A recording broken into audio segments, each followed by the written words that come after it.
Hunting Season by Dr. Rockhard. Part 8. Chapter 17. Fanatics.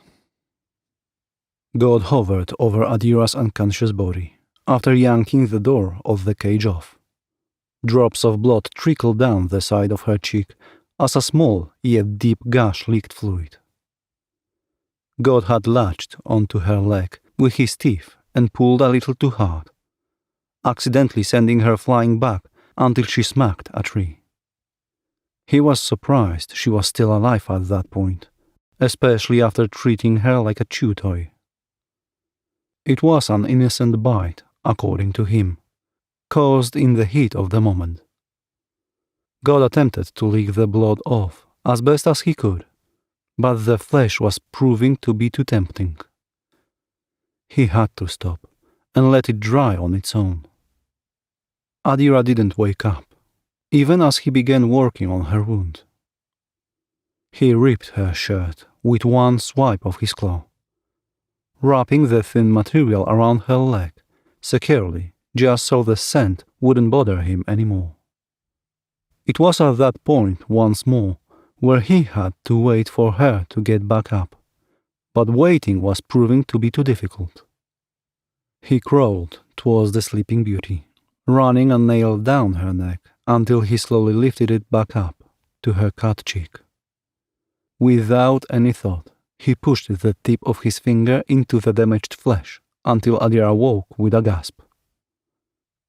She breathed heavily, wincing in pain as she struggled to figure out where she was and why everything ached. It wasn't until she noticed God that she started to hyperventilate. With her weak arms, she tried to pull back, but the monster held her down by her good leg. "Get off me!" Adira cursed fearfully, a hint of anger in her voice. "Your leg is useless. You can't escape," God warned as she paused and examined what had become of her body. In a matter of seconds, she cried out in horror as she shielded her brow. God didn't even realize what she was so caught up on until her red face and visible tears gave him the feeling she was uncomfortable. "Give me my clothes back," Adira whispered, shakily, until she noticed it was torn and wrapped around her leg. She blinked a couple times, glaring at the wound now that she had come to her senses. As if forgetting she was shirtless and in pain, she balled her hand up into a fist and attempted to swing at God. "You monster! You promised to look for Mitch and Kevin, and instead you tried to eat me?" Adira was angry for putting her faith on an animal, and even more so that he had scared her so badly. God was unpredictable. It was foolish to believe he would actually be useful. "I'm leaving and finding them myself," Adira cursed as she attempted to get back on her 2 feet. God could just eat her then and there, he wondered. Maybe bite her head off and drink her blood. But then the fun was over. No, it wasn't just that. "I remember your little human companions," God's voice boomed. Only he didn't mean to bring up his newly discovered memories so soon. Adira stopped what she was doing, and her face became much more serious. The monster knew this was the only way she would stay. "Those 3 were captured by my disciples. Did I ever tell you about those fanatics? They're the one who brought me here. But that's a story for another time." Adira gripped the soil beneath her fingers, seemingly on the verge of tears, as God continued speaking on what little memory he had of the past.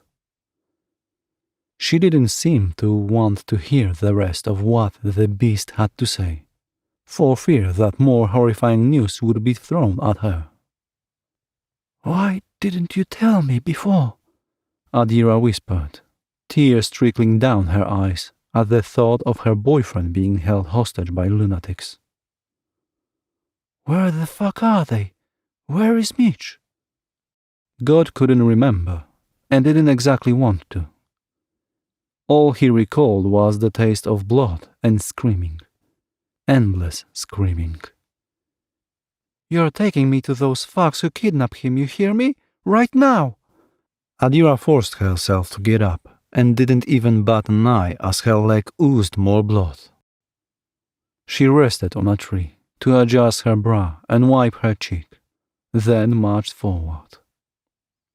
I haven't seen any of those people in a while, God responded, only to be cut off by Adira's vicious stare as she whirled back at him. "You're lying," she hissed, no longer terrified by what he might do to her. God could sense it, and despite it being disappointing before, he now seemed to welcome the change.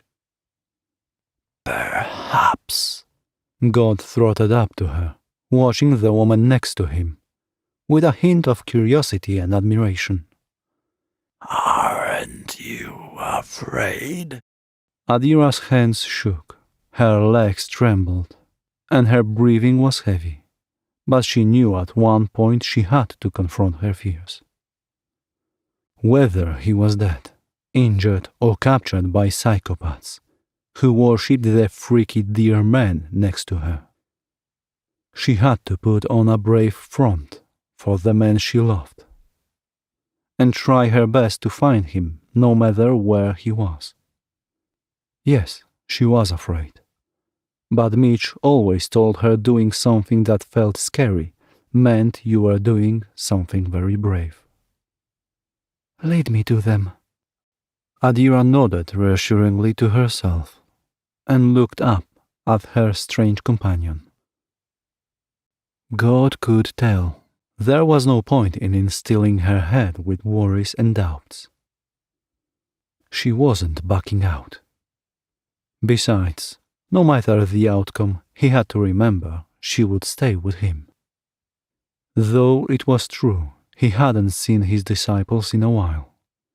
He recognized a few of them wandering around the forest every now and then, whether to hunt in his name and offer sacrifices, or just spend time in his domain with unsuspecting family or friends.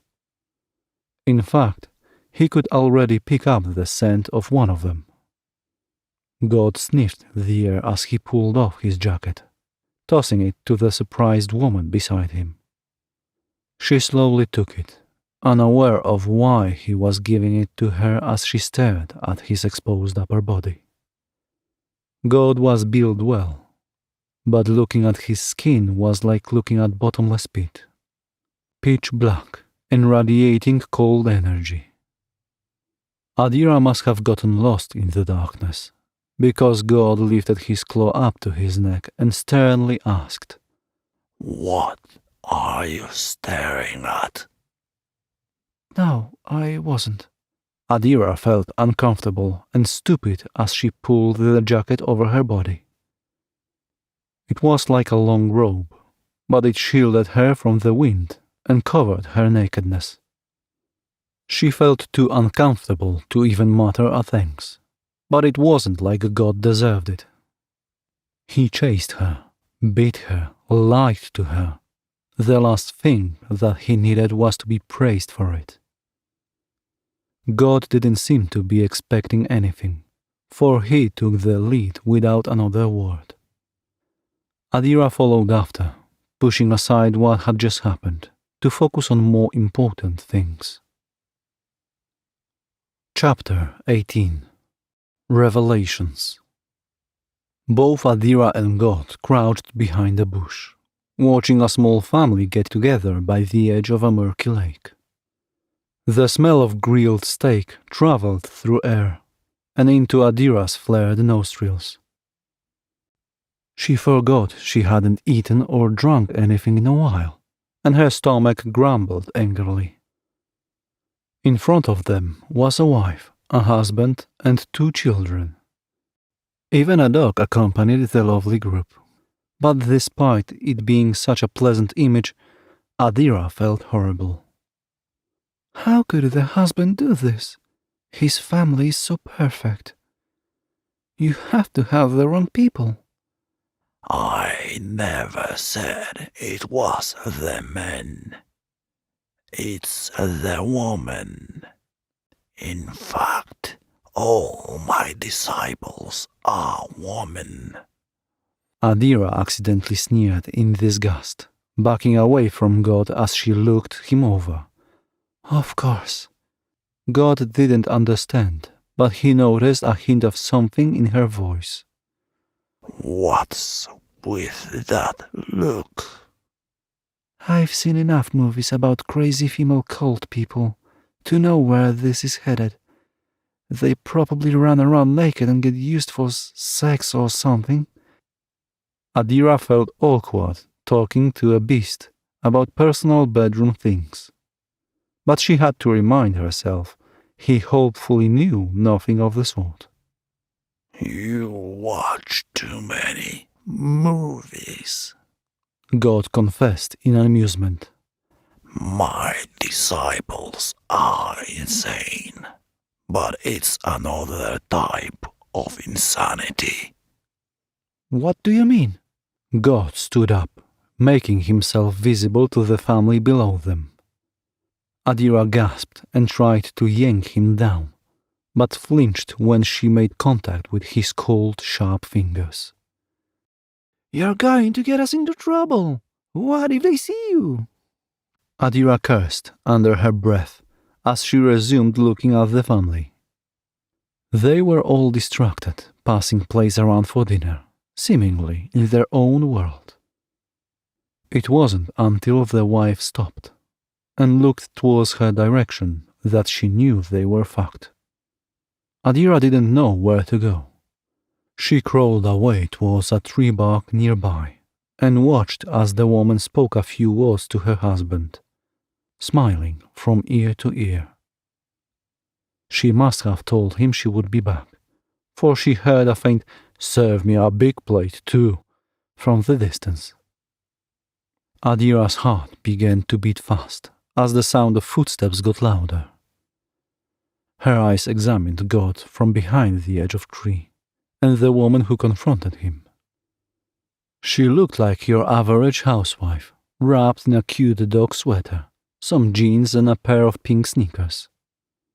Her face seemed kind, but Adira knew appearances could be deceiving.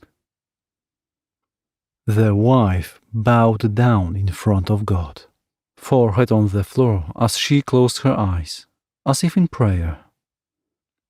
God did nothing, but glanced down at his worshipper with little acknowledgement.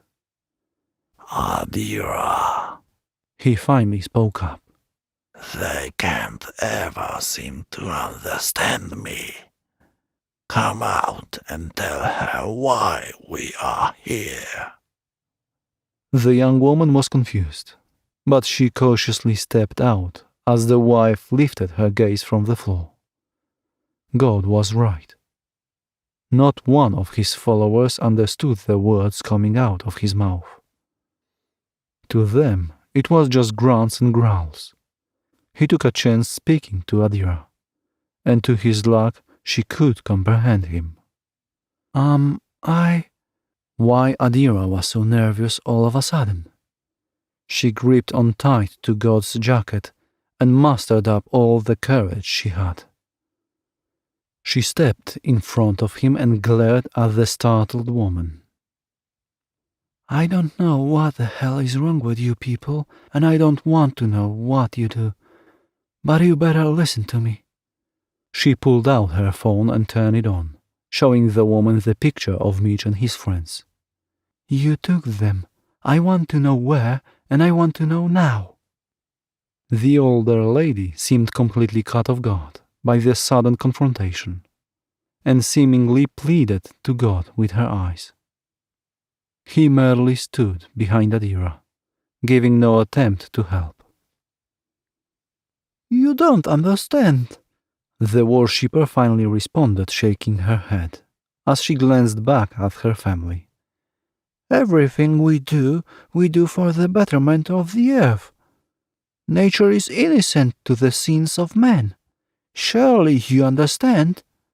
Adira clenched her jaw, hand shaking as she shoved her phone further into the woman's face. What did you do to him? We must give back what we take. We must sacrifice our own blood to appease for the blood of the animals and the trees. God, did they fucking... Adira couldn't finish as she dropped her phone to the ground, clutching her necklace and accidentally tearing the chain off. She collapsed backward and into God's arms. He noticed her face turning pale, and her doe eyes widened as if she was going through shock. Breathe.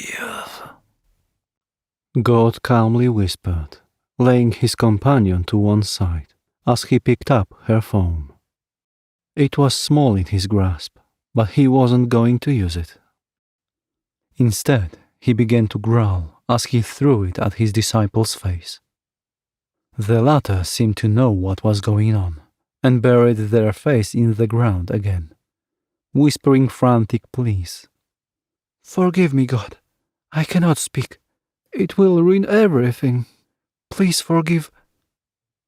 She was shut up the second a loud thud echoed through the silent forest. Adira was breathing heavily, her foot throbbing as the forehead of the disciple burned bright red. You make me sick, the young woman hissed, raising her hand and balling it into a tight fist. She would have sent it crashing down had it not been for the broken necklace that now dangled between her fingers. She shook as she looked down at her hand, vision getting blurry as she realized what she had done. It's broken, Adira sobbed, peeling off God's jacket and throwing it back at him. You win. Kill me now. He's dead and so am I. Please fucking kill me. God had no more use for his disciple, and he angrily waved her away as she returned to her family like nothing had happened. She would continue to rob people of their life, along with the others, for him and their cause. As long as they didn't do anything directly against him, he had no point in killing them. I can't do this anymore. I will kill myself if you don't. Adira threatened the monster, who grabbed her wrists and pulled her towards him. You would die for him. Why? Adira didn't want to answer. All she wanted was to evaporate from the world, completely, whether it was painful or not. Those monsters had killed her lover. There was no way she would allow herself to live life any longer. It just wasn't possible. Because I love him. I love him beyond anything this world could possibly give me. I love you, Mitch. Adira whispered, as the pain in her heart was all her body and mind could feel. You left everything to find him here? Would you really die for him? Adira wanted to hit him over and over, but all she could do was weakly lay her palm over his chest in a failed attempt to push him away. Her face was dead, emotionless, until she felt it. A faint heartbeat that echoed in unison with her. It brought back memories of her resting against Mitch's chest. Now those memories brought nothing but sorrow. She wished she was gone. Where was her gun when she needed it? This is all your fault, Adira whispered, angry tears sliding down her cheeks as she glared up at God. She shook her head, twisting her arms away from the monster. I hate you, she spat venomously, glaring directly into Death's red eyes, the eyes that once terrified her. She was no longer afraid of dying. In fact, she welcomed it. God watched as the woman started to back away from him. He didn't know what to say as Adira turned away, seemingly determined to commit to whatever action she was going to take next. It's not safe, was all he could say as she disappeared from his sight. Contrary to before, he had no will to chase her down this time, despite it not sitting well for him. He would have dropped her then and there, but there was just nothing urging him to. Adira, God called out when realization set in. He looked around as if hoping to catch sight of her. She was gone. Chapter 19. Deep in the forest. Adira sat on a log next to a creek, fumbling with her broken necklace. She had wandered off, not knowing or caring where she was headed to. It was only when she was blocked off by water did she decide to give her sore feet a rest. The pool was gentle, inviting, and turned out to be a calming place for Adira to get away from her pain. She breathed in deeply, eyes fluttering shut, as she soaked in the bright rays of sun. It felt good, along with the wind on her skin. Of course, good things never last, and the split second she opened her eyes, she was once again reminded of everything. Sadness turned to anxiety as she collapsed on the floor, resting her back on the log she had sat on. With her knees brought up to her chest, she cradled herself into a little ball as she stared at the water in front of her. Would she do it here? End it all and slip it into the water that flowed down below? She wondered if she would see Mitch in the afterlife. Was he waiting for her? Adira inhaled deeply, sitting up as she began to make her way down the creek. The flowing water bled into a large lake that glistened like glass. It was beautiful, Adira thought, and a place she knew she would be comfortable spending her last moments in. Quietly, she unzipped her pants and pulled them down. It'd be just like swimming, she reassured herself, tiptoeing towards the edge of the waters. The second she made contact with her big toe, she flinched and nearly second-guessed what she was about to do. The water was much too cold for comfort. If anything, she would have to do it all quickly. This is the only way, Adira silently agreed with herself, reattempting to enter her doom. She barely made it knee-deep before something large and heavy started to break the twigs around her. She stopped, thinking for a moment it might be a bear, until another individual came into mind.